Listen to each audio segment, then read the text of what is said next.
240 chairs a day. Every seat filled, every station running, and it's still 80 short of what the plant needs. Every dashboard says busy.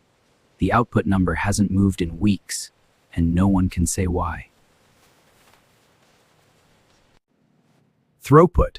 How much a system actually produces over time, not how busy it looks. It's output divided by time, not effort, not motion, just what actually comes out the other end. A factory measures units per hour.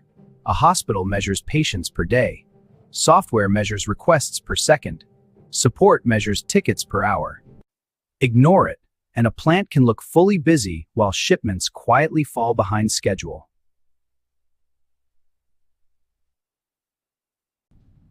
Capacity is what a system could produce, running flat out.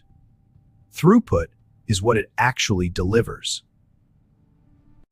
A system's throughput is capped by its slowest step, not its average, its slowest.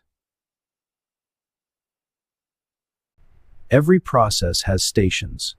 One of them always sets the pace for all the others. Speeding up every station rarely helps. Finding and fixing the one true bottleneck always does.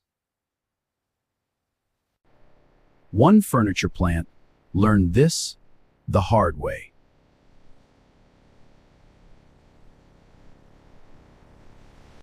Orders have outpaced shipments for a month, even with every station on the line fully staffed. Her first move?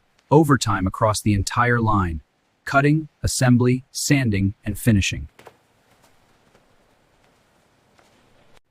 She measures it properly, 240 chairs a day, against a demand of 320. Overtime hasn't moved it. She checks station by station. 3 stations could handle over 320. One is capped at exactly 240. The other stations aren't slow. They finish early, then simply wait for the same single booth. Finishing has only 1 spray booth and 1 drying rack. Everything funnels through that single point. She adds a second spray booth and a parallel drying rack at finishing, and only finishing. She then paces cutting, assembly, and sanding to feed finishing steadily, never starving it, never burying it. A month later, same measurement, output over time. The line now completes 300 chairs a day. The backlog clears, not from everyone working harder, but from fixing the one-step limiting output. She now also tracks bottleneck utilization, because as demand grows, the constraint can move elsewhere.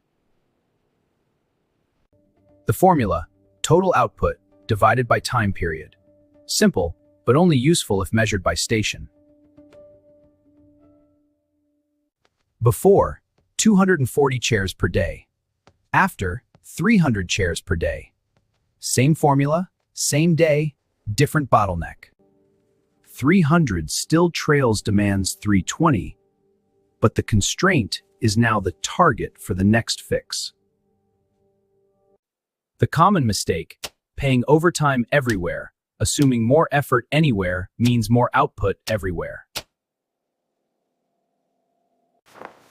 It just piles unfinished inventory in front of the one station that was never the problem.